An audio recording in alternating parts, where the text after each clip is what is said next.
Молодая женщина начинает испытывать постоянную боль в шее и рассказывает об этом своему парню. Но внимательно осмотрев ее, он увидел то, что заставило его немедленно позвонить в больницу. Хиллари сидела на диване после долгого рабочего дня, рассеянно потирая шею. Тупая боль мучила ее уже несколько недель, и она не могла избавиться от неприятных ощущений. Сначала боль была едва заметна, но со временем становилась все более мучительной. Будучи всегда оптимисткой, она старалась не обращать на это внимания, списывая это на стресс или мышечное напряжение. В конце концов, у нее было много забот, но сегодня это стало невыносимо. Она попыталась помассировать больное место и приложить к нему согревающий компресс, но боль не проходила. Парень Хилларис Эдвард зашел на кухню и, напивая себе под нос, приготовил чай. Всего год назад они возобновили свой детский роман, и их отношения были полны надежд и предвкушения будущего. Недавно они даже обручились и теперь планировали свадьбу своей мечты. Хиллари посмотрела туда, где Эдвард разливал горячую воду по кружкам, и решила рассказать ему. Боль была слишком сильной, чтобы ее можно было скрыть. Она и не подозревала, что жалобы на проблемы с шеей все изменят и заставят Эдварда немедленно позвонить в больницу. Хиллари всегда была образцом здоровья. Она была активной, энергичной и полной жизни. Она никогда не жаловалась на незначительные недомогания, всегда сохраняя жизнерадостный характер. Но за последние несколько месяцев что-то изменилось. Эдвард тоже заметил, что что-то было не совсем так, и надеялся, что она скоро расскажет ему о том, что происходит. Когда он вошел в гостиную и подал ей чай, то увидел, как она потирает шею, и подумал, что она немного побледнела. Он волновался из-за предстоящей большой велосипедной прогулки. Будучи страстными членами общества, Хиллари и Эдвард спланировали принять участие в благотворительном велопробеге, чтобы собрать деньги и привлечь внимание к проблеме рака, в котором Хиллари ранее участвовала добровольно. Поездка должна была состояться завтра, и хотя Хиллари была в восторге от предстоящего мероприятия, боль в шее постоянно беспокоила ее. Наконец она высказала свои опасения. «Эдвард, это боль в шее, она просто не проходит», — призналась она. В ее голосе слышалось разочарование. Она так долго держала это в себе, надеясь, что боль исчезнет сама по себе, но теперь стало ясно, что этого не произойдет. Она боялась признать, что что-то не так. Ей нравилась ее работа учительницы начальных классов, где она находила радость в смехе и простодушии своих учеников. И она с нетерпением планировала свою свадьбу с любимым человеком. Жизнь казалась прекрасной, и у нее были большие мечты о будущем. Она не хотела, чтобы что-то менялось, поэтому она проигнорировала неприятные ощущения. Но боль становилась невыносимой. Эдвард подошел к ней, на его лице было написано беспокойство. «Дай я взгляну», — сказал он, нежно отводя ее волосы в сторону, чтобы лучше видеть. Когда он осматривал ее шею, что-то привлекло его внимание. Небольшая шишка прямо под кожей в передней части шеи. У него ёкнуло сердце. «Хиллари, ты замечала эту шишку раньше?» — спросил Эдвард, слегка обеспокоенный. Хиллари нахмурилась, ее пальцы коснулись того места, куда указывал Эдвард. «Я уже некоторое время чувствую этот дискомфорт», — тихо призналась она. «Сначала это была просто случайная боль, которую я приняла за стресс. Но за последние несколько месяцев стало только хуже. Я перепробовала все. Массажи, согревающие компрессы, обезболивающие, но, похоже, ничего не помогает». Она сделала паузу, словно взвешивая, стоит ли продолжать. «Я не хотела тебя волновать, поэтому просто продолжала переживать, надеясь, что это пройдет». Эдвард колебался. Под его внешней невозмутимостью скрывалось беспокойство. Как профессиональный специалист по неотложной медицинской помощи, он знал о признаках и симптомах, которые не следует игнорировать. Но он также не хотел тревожить ее понапрасну. Он тщательно подбирал слова. «Хиллари, я думаю, нам важно как можно скорее все проверить. Возможно, это ерунда, но лучше быть уверенными». Хиллари мягко покачала головой, ее голос был тихим, но твердым. «Эдвард, я знаю, ты волнуешься, но завтрашняя поездка много значит для меня.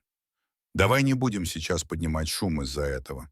Я потом схожу к врачу». Эдвард кивнул, уважая ее желание, но не смог избавиться от беспокойства. Он решил пока не настаивать. Но когда Хиллари снова села, ее мысли вернулись к прошедшим 2 годам. «Ты знаешь, начала она тихим голосом. «Я уже некоторое время сталкиваюсь со странными симптомами. Это началось около 2 лет назад. Сначала были просто мелочи. Я думала, что это синдром раздраженного кишечника. У меня были спазмы и вздутие живота, и мне постоянно приходилось бежать в ванную. Это было неловко и утомительно». Она вздохнула. Ее разочарование было очевидным. «Я несколько раз ходила к врачам, но они отмахивались от меня. Они сказали, что это просто стресс. Я перепробовала все, но, похоже, ничего не помогало. Я дошла до того, что на работе ходила в туалет каждые 15 минут. Это было так невыносимо, особенно с детьми. Но что бы я ни говорила, врачи не воспринимали меня всерьез». Эдвард внимательно слушал, нахмурив лоб. Он не понимал, как сильно она боролась. «Почему ты мне не сказала?» Хиллари пожала плечами с грустной улыбкой на губах. «Я не хотела придираться к тебе из-за чего-то настолько незначительного. Я чувствовала себя глупо, как будто делала из мухи слона. Даже когда мне пришлось лечь в больницу во время школьной экскурсии из-за очень тяжелых месячных, они просто взяли несколько анализов крови и сказали, что все в порядке.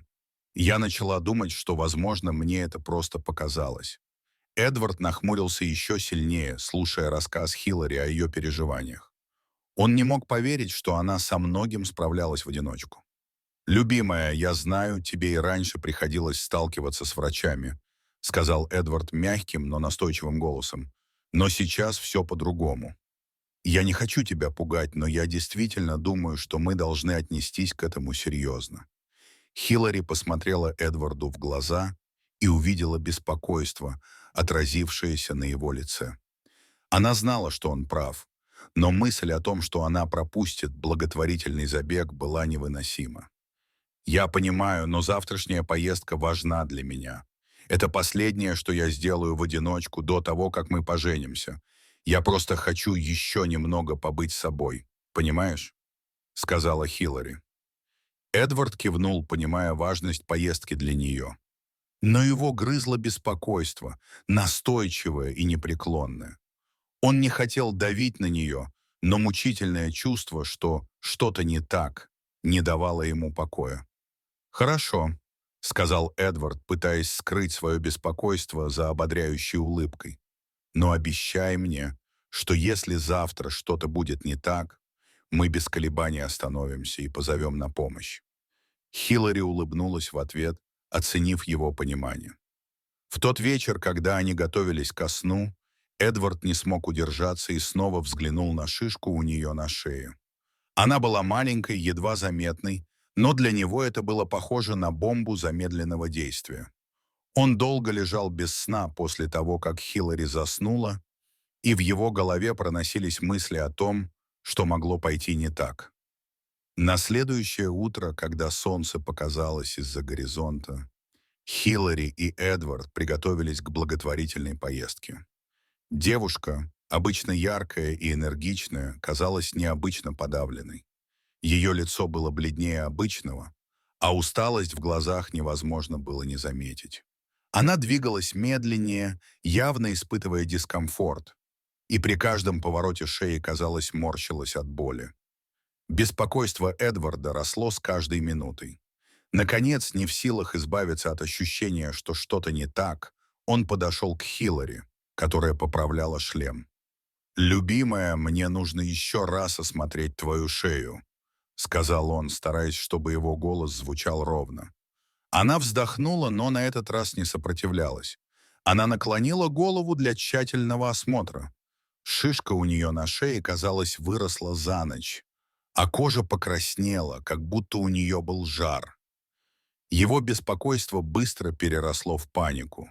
Заметив это у нее на шее, он немедленно позвонил в скорую. «Хиллари, нам нужно срочно ехать в больницу», — настойчиво произнес Эдвард. Хиллари, все еще полная решимости принять участие в забеге, заколебалась. Она с нетерпением ждала этого события несколько месяцев. Но по выражению глаз Эдварда она поняла, что все гораздо серьезнее, чем ей хотелось бы признать. Прежде чем она смогла полностью осознать это, Эдвард уже принял решение. Он взял телефон и позвонил в больницу, твердым тоном объясняя ситуацию. Пока они ждали скорую, мысли Эдварда вернулись к их прошлому. Он вспомнил их первую встречу в детстве, неловкие подростковые годы, когда их дружба переросла в нечто большее. Они расстались в колледже, жизнь развела их в разные стороны, но судьба снова свела их вместе. Всего год назад они возродили то, что потеряли, снова обретя утешение и любовь друг в друге. Эдвард всегда знал, что Хиллари — его судьба. Мысль о том, что он может потерять ее, была невыносима. Когда медики вошли в дом, их движения были быстрыми, но размеренными, что было обычной практикой. Как профессиональный врач скорой помощи, Эдвард знал правила, но сейчас все казалось другим, более личным, более неотложным. Один из врачей присел рядом с Хиллари и тихо спросил: «Мэм, не могли бы вы сказать мне, как вы себя сейчас чувствуете? Есть еще какие-нибудь симптомы, кроме боли в шее?» Хиллари с трудом сглотнула. Ее голос был тише, чем обычно. Сначала это была просто тупая боль, но с течением времени становилось все хуже. Теперь боль распространяется по моим плечам, и я так устала. Устала, как никогда в жизни. Медик сказал: «Мы собираемся отвезти вас в больницу, просто на всякий случай. Давайте положим вас на носилки, хорошо?» Поездка на машине скорой помощи в больницу была напряженной. Эдвард крепко держал Хиллари за руку, его мысли метались со страхом и неуверенностью. Он то и дело поглядывал на нее, замечая, какой бледной она стала, как с каждым мгновением боль, казалось, давила на нее все сильнее. Когда они прибыли в больницу, врачи осторожно переложили Хиллари на носилки и покатили по оживленным коридорам.